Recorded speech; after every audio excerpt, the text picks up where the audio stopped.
Shalom, bienvenidos a Vía Haftaj Israel, una frase hebrea que significa amarás a Israel. Esperamos que se queden con nosotros durante los próximos 30 minutos, ya que nuestro maestro, el Dr. Baruch, nos compartirá una enseñanza expositiva de la Biblia. El Dr. Baruch es profesor titular del Instituto Zera Abraham con sede en Israel. Aunque todos los cursos del instituto se imparten en hebreo, el Dr. Baruch se complace en compartir este video semanal en inglés con doblaje al español. Para más información, por favor, visítenos en amarasaisrael.org. Aquí está Baruch y la lección de hoy. ¿Entiendes tu posición en el Mesías? ¿Y cómo el mundo te ve debido a tu fe? Vamos a aprender que un siervo no es mayor que su amo y que no debemos esperar que el mundo nos ame. De hecho, será todo lo contrario.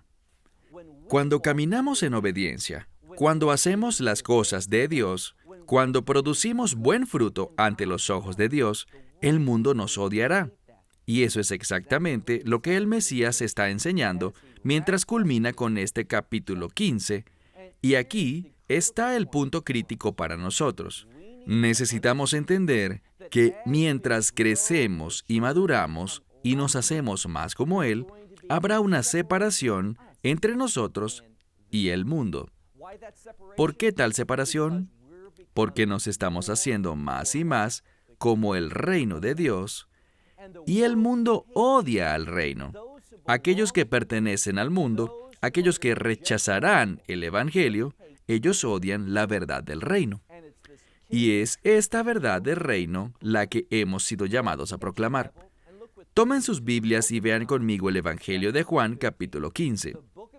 Juan, capítulo 15. El Mesías ha terminado de hablar sobre nosotros permaneciendo en su amor, caminando en obediencia a sus mandamientos. Y entonces comienza a compartir algo. Veámoslo a partir del verso 18. Si el mundo los odia, y así será, sepan que a mí, antes que a ustedes, el mundo, ese es el contexto, me odió. Seremos odiados por el mundo. El mundo no estará de acuerdo con nosotros. Y eso está bien, porque el juicio de Dios consumirá a este mundo. Lo que nosotros hacemos es participar en el ministerio del Mesías, llamando a la gente a salir del mundo, invitándoles a salir espiritualmente de Babilonia. Verán, Babilonia estaba relacionada con idolatría, y la idolatría es simplemente una forma de justificar los deseos egoístas de cada persona, es decir, sus deseos pecaminosos. Hacer cosas que son reprobadas por Dios, pero hacerlas de una manera que les permite sentirse justificados en sí mismos. Por tanto, vendrá un juicio, pero antes de que ese juicio venga habrá un tiempo de persecución. Mucho de lo que dice el Mesías en este pasaje busca prepararnos a nosotros para los últimos días. Miremos de nuevo el verso 18. Sí, y ese sí condicional podía traducirse como siendo, en este contexto. Siendo que el mundo odia, no se sorprendan de que el mundo les odie, porque necesitan saber que a mí primero, antes que a ustedes, me odió. Verso 19. Y si ustedes fueran del mundo, el mundo los amaría. Esta palabra significa agradar. Ustedes agradarían a aquellos que pertenecen al mundo, los de su clase. Pero debido a que fuera del mundo ustedes son, es decir, han sido llamados a salir de este mundo, yo les he escogido de entre el mundo, y por esta razón el mundo los odia. Entonces todo tiene que ver con Dios escogiéndonos. ¿Cómo nos escogió? Al ofrecernos el Evangelio. Veremos sin lugar a dudas que es este Evangelio del cual Él hablará una y otra vez, que este Evangelio tiene implicaciones, producirá resultados en la vida de la gente, y Él quiere que tengamos un entendimiento correcto de algunas de las implicaciones del Evangelio. Con mucha frecuencia nos enfocamos en el mensaje de salvación simplemente como, bueno, cuando yo muera, me iré al cielo. Ahora, el cielo es temporal. He escuchado a muchas personas hablando del cielo y describiéndolo, pero realmente no lo describen, porque la Biblia habla muy poco sobre el cielo y cómo luce. Tú dirás, bueno, yo pensaba que tenía puertas de piedras preciosas y calles de oro. No, en ningún lugar de las Escrituras dice que el cielo sea así. La Biblia dice que el reino de Dios, la nueva Jerusalén, tiene esas puertas de piedras preciosas y esas calles de oro. Pero muchas veces lo que pasa es que la gente lee lo que dice sobre el reino de Dios, la nueva Jerusalén, y lo aplica al cielo. El cielo es temporal. El cielo pasará. No vamos a pasar la eternidad en el cielo. Pasaremos la eternidad en el reino de Dios. Y esa es una nueva realidad. Por lo tanto, cuando vemos este pasaje, una vez más, verso 19, Él nos prepara para esta transición de este mundo al reino. ¿Y saben qué? Será una transición muy difícil, muy dura para nosotros. Él dice que seremos odiados. Miren otra vez el verso 19. Si del mundo ustedes fueran, el mundo los amaría como a los de su clase. Y usa esa palabra agradar. Pero debido a que fuera del mundo ustedes están, debido a que los he escogido fuera del mundo. Hay implicaciones aquí. Gracias a que no pertenecemos al mundo, no pensamos como el mundo piensa. Habrá una vasta diferencia, una oposición. ¿Qué dijo el Mesías a través del profeta Isaías? Dijo, vendrá un tiempo, en los últimos días, cuando a lo bueno el mundo llamará malo, y lo malo del mundo llamarán bueno. Y del mismo modo, todos aquellos que complacen a Dios serán odiados por el mundo. Y lo que dice aquí es, estén preparados para esto. Recuerden algo. Hablamos hace 2 programas, y también el programa pasado, que vamos a ser capaces de caminar en amor, si estamos en medio de su voluntad. Si nuestro deseo es producir mucho fruto y queremos glorificar a Dios el Padre en nuestras vidas, siempre que esas condiciones se cumplan, cualquier cosa que pidamos, Dios la hará. ¿Por qué? Porque vamos a necesitar ser vencedores en esos últimos días, debido al odio que el mundo sentirá por nosotros. Déjenme darles un ejemplo de lo que sucederá. Hoy día, cuando estamos grabando esta lección, me encuentro en Europa en este momento porque aquí se produce el programa. Pero si prestas atención a lo que sucede en Estados Unidos, hay mucha discusión, aunque esto lo estarás mirando mucho tiempo después de que ya sucedió. Pero hay mucha discusión sobre temas reprensibles, temas como la intolerancia. Déjame decirte, Dios odia la intolerancia, Dios odia el racismo, Dios está en contra de la supremacía blanca, Dios odia a quienes odian a Israel, los antisemitas. Todas esas cosas son reprensibles, provienen del foso del infierno, y nos levantamos en rechazo hacia ellas. Ellas están en contra de lo que la palabra de Dios enseña y revela. Cuando caminamos en el amor, odiaremos esas cosas. Pero aquí está el problema. Nosotros, como personas que seguimos la palabra de Dios, tenemos que pararnos firmes sobre su verdad y decir, la homosexualidad es una abominación. Es un estilo de vida que va en contra de la voluntad de Dios. Es algo que Dios odia. En segundo lugar, todo este asunto sobre ser transgénero es rebeldía en contra de Dios. Dios creó a esta persona como un hombre, pero Él dice, no, yo voy a ser mujer. Eso es rebeldía. Por mucho que nos levantamos en contra de la supremacía blanca, el antisemitismo, la intolerancia, el racismo, nos levantamos en contra de todo eso. Pero también debemos levantarnos contra que el estilo de vida homosexual sea admitido como aceptable ante Dios. No odiamos a estas personas, pero decimos que esas cosas están mal. Ese comportamiento es incorrecto. Nos levantamos contra matrimonios entre 2 hombres o entre 2 mujeres. ¿Qué hará el mundo? Bueno, va a amontonar, a juntar todas estas cosas y dirán que si tú dices algo en contra de alguna de estas cosas, si te pronuncias en contra de la homosexualidad, eres un intolerante, un racista, y por tanto, a pesar de que nos levantemos frontalmente en contra de todas estas otras cosas, racismo, intolerancia, antisemitismo, supremacía blanca, contra todas ellas nos pronunciamos, pero debido a que también hablamos en contra del homosexualismo, nos van a meter en el mismo grupo y llamarnos racistas, intolerantes, y seremos perseguidos por esta razón. Lo que el Mesías quiere que sepamos y entendamos es que el mundo nos va a odiar, pero dense cuenta de que a Él lo odió primero. Entonces dice, miren el versículo 19, si ustedes fueran del mundo, el mundo los amara como a uno de su misma clase. Pero ya que fuera del mundo están, y les he llamado a salir de este mundo, por esta razón el mundo los odia. Y dice también en el verso 20, recuerden. Él está hablando hace 2000 años, pero reviste gran importancia recordar esto en los últimos días. Que no nos sorprenda, que no nos estremezca, que no cause que perdamos una perspectiva adecuada y celestial. Déjenme decirle que muchas personas, muchas iglesias y congregaciones en el judaísmo y también en el cristianismo se están conformando al mundo. Están siendo sacudidas y por tanto su teología, sus posturas, sus palabras no reflejan los mandamientos de Dios. ¿Qué significa eso? No están caminando en amor. Entonces dice aquí, recuerden las palabras que les he hablado, que les he dicho, que un siervo no es mayor que su amo. Si ellos me persiguieron a mí, también les perseguirán a ustedes.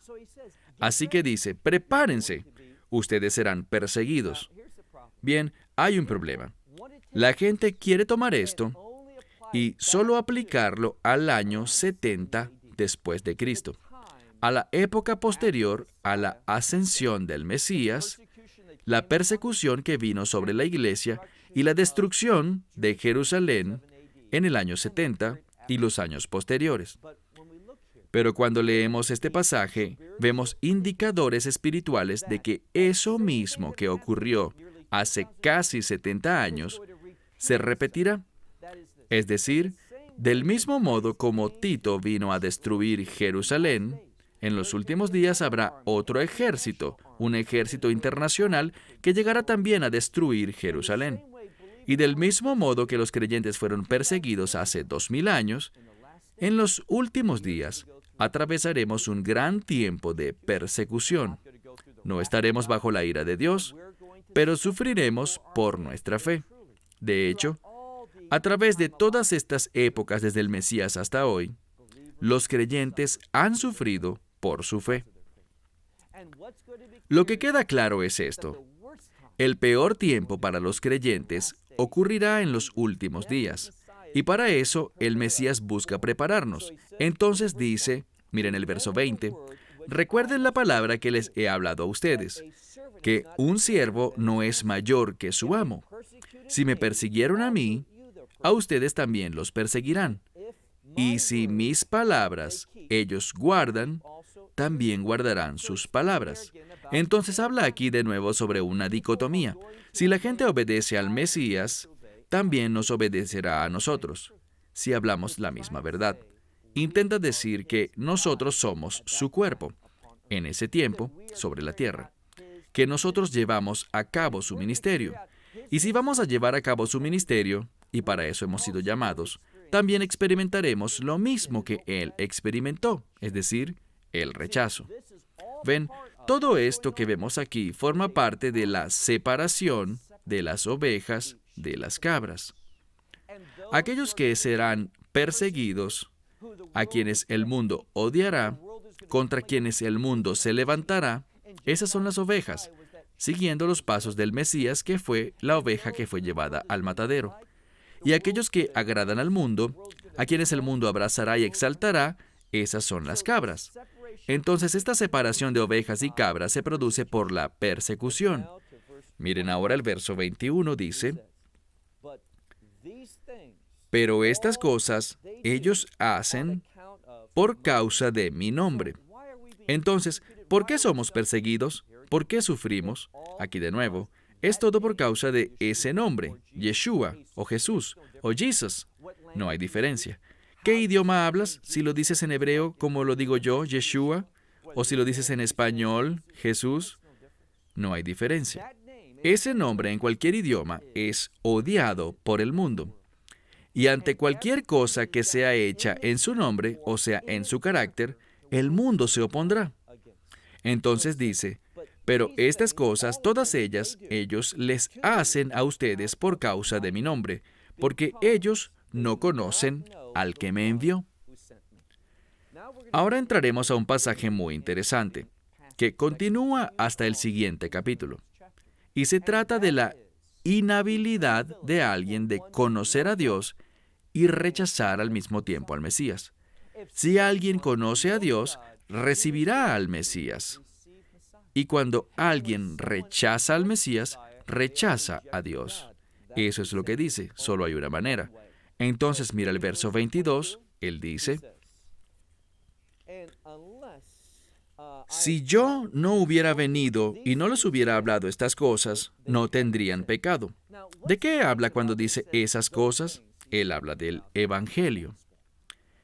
En esta sección hay un enfoque, un énfasis acerca del mensaje del Evangelio. Y cada cosa que él habla está enfocada en el Evangelio. Es decir, si tú recibes el Evangelio, recibes al Mesías.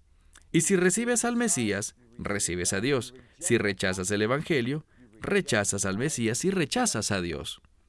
Entonces habla sobre esto de una manera muy clara, enfatizando el resultado del Evangelio en este mundo. Todo el mundo tendrá que lidiar con el Evangelio, bien sea que lo reciban o lo rechacen. Versículo 22. Si yo no hubiera venido y no les hubiera hablado estas cosas, no tendrían pecado. Pero ahora ellos no tienen, y usa una palabra que se traduce como capa o manto. ¿Cómo podríamos interpretarlo? Como una cobertura, una excusa. Dice en este pasaje, si yo no hubiera venido y les hubiera hablado estas cosas, ellos tendrían una excusa para su pecado. Pero como vine, ellos no la tienen.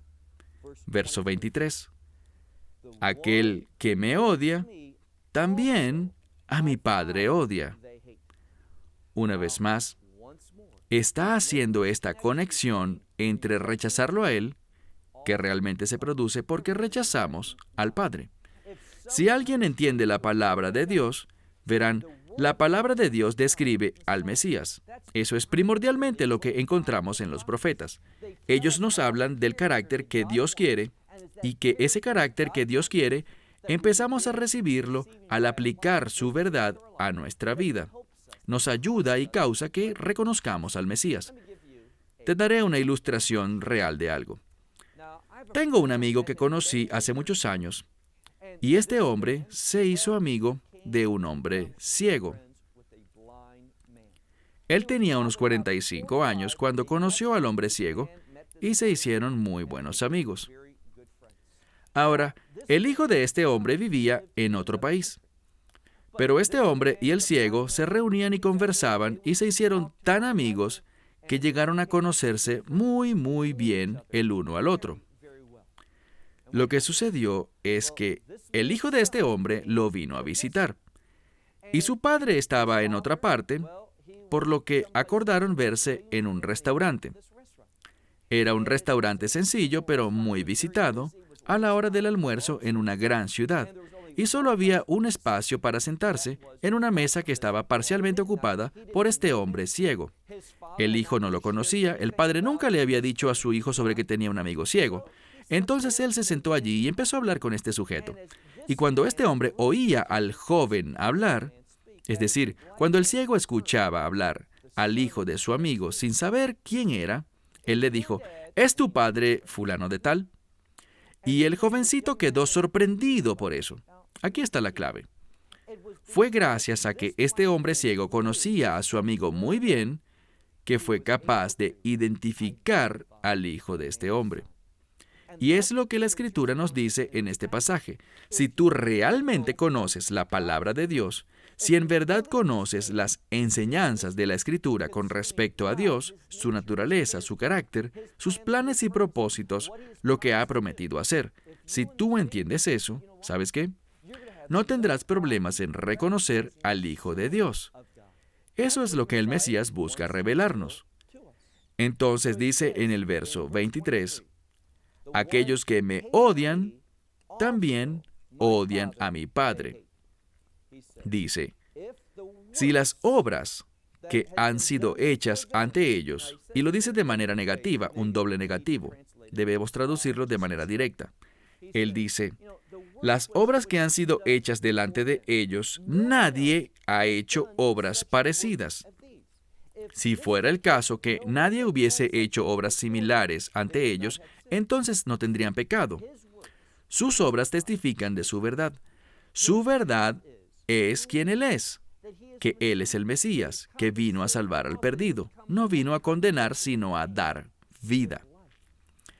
Y si ellos hubieran entendido la verdad de las Escrituras, habrían entendido la verdad de su palabra. Pero como no lo hicieron, dice al final del verso 24, dice, ahora ellos han visto y han odiado, tanto a mí como también al Padre. Entonces, de nuevo, Él dice, si tú odias al Padre, lo odias a Él. Si amas al Padre, lo amas a Él. Hay unidad entre Él y su Padre. Y Él demostró a propósito y de manera perfecta esa unidad cuando vino y caminó sobre esta tierra por 33 años. Dice, avanzando hacia el versículo 25, pero con el fin de que la palabra que ha sido escrita sea cumplida y su ley. Bien, cuando hablamos sobre la ley, con frecuencia, no hablamos únicamente sobre los 5 primeros libros, la Torá, sino que hablamos sobre toda la Escritura. Aquí él habla sobre el Salmo 35, verso 19. Y David escribió este salmo sobre aquellos que vinieron en su contra, y la implicación es esta. Si vinieron en contra de David, también vendrán en contra del Hijo de David. ¿Y qué quiere decir eso? Bueno, si vinieron contra Dios, el Padre, también vendrán contra Dios, el Hijo. Dice aquí, citando el Salmo 35, versículo 19, para que se cumpla la palabra que está escrita en su ley, me odiaron sin causa. Es decir, el Mesías nunca violó la ley. Necesitamos entender lo que dice aquí en el contexto correcto. Hay una promesa. Verán, debemos odiar el pecado y amar la verdad. Y lo que este pasaje revela es esto. El Mesías nunca violó la ley. Él nunca pecó. Él nunca dio ninguna razón por la cual alguien pudiera odiarle. Así que le odiaban sin causa, porque estaban amarrados al mundo. Verso 26. Cuando venga, y aquí empieza una transición. Él está hablándonos sobre dar mucho fruto, hacer buenas obras, parecernos, presentar y mostrar el amor de Dios a todas las personas a nuestro alrededor. Y para poder lograrlo, no podemos hacerlo solos. Necesitamos ayuda para eso. Entonces ahora, al final del capítulo 15, Él empieza a hablar sobre nuestro ayudador, nuestro consolador, nuestro consejero, aquel que puede hacer esto realidad en nuestras vidas, que sus expectativas sean satisfechas en y a través de nosotros. Veamos el verso 26. Pero cuando venga el consolador o consejero, a quien yo les envío del Padre, ¿el Espíritu de qué? El Espíritu de verdad. Por eso les he dicho muchas veces, cada cosa que hemos visto aquí está siempre fundamentada y establecida en la verdad de Dios. Y la única forma como podemos conocer la verdad de Dios es a través de la Escritura. Podemos leerla, podemos tener cierto entendimiento de ella, pero con el fin de tener el entendimiento completo de lo que Dios quiere que entendamos, en este cuerpo, en esta era, somos dependientes del Espíritu Santo. Y Él es a quien el Mesías enviará, así que leemos aquí, pero cuando venga el Espíritu o el Consolador, el Consejero, esa palabra en griego, bueno, en hebreo moderno tomamos esa palabra griega y se utiliza para un abogado, para un consejero legal. Alguien quien nos hable la verdad con respecto a cómo obedecer la ley, cómo no violar la ley. Y es la palabra usada aquí. Entonces, cuando el consejero venga, a quien les enviaré de mi Padre, el Espíritu de verdad, eso es lo que nos debe interesar, la verdad, quien proviene del Padre, éste testificará sobre mí, y ustedes también testificarán. Ahora, noten la implicación aquí. Dice, el Espíritu de verdad vendrá, Él es el consolador, ese consejero, y Él testifica con respecto a la verdad. Él es el Espíritu de verdad. Y cuando Él entra en la vida de un creyente, por cierto, en el momento en que tú crees, Él viene a estar contigo, para empoderarte, para guiarte, para fortalecerte, para todo eso, para revelarte su palabra, con el fin de que tú puedas caminar en obediencia.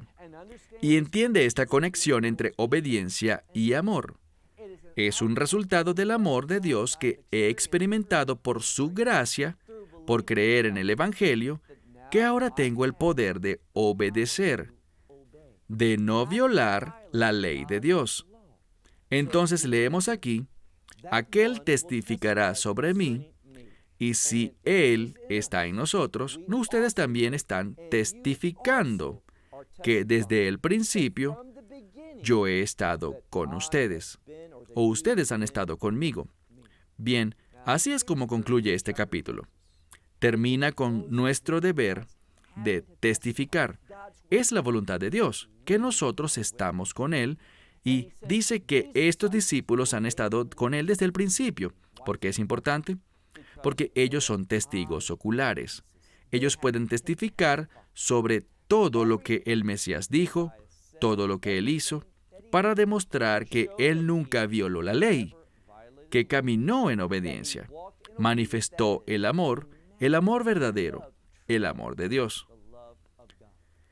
Y el Espíritu Santo, con esto concluiremos, el Espíritu Santo nos es dado a nosotros de modo que podamos ofrecer ese mismo testimonio, que ese mismo carácter que el Mesías demostró en todo lo que dijo y todo lo que hizo, podamos demostrarlo nosotros, y la gente conozca que la verdad del Mesías es real, porque su verdad es ejemplificada en nuestras vidas. Entonces te pregunto, ¿estás siendo ejemplo de esa verdad? ¿El Espíritu Santo está dando testimonio en tu vida? Esperamos que te hayas beneficiado del mensaje de hoy y lo compartas con otros. Por favor, haz planes para unirte a nosotros cada semana en este momento y en este canal para otra transmisión de amarazaisrael.org. Nuevamente, para obtener más información sobre nosotros, visita nuestra web amarazaisrael.org, donde encontrarás muchas otras conferencias de Baruch en formato de video. Hasta la próxima semana. Que el Señor te bendiga en Yeshua HaMashiach, Jesús el Mesías, mientras caminas con Él. Shalom desde Israel.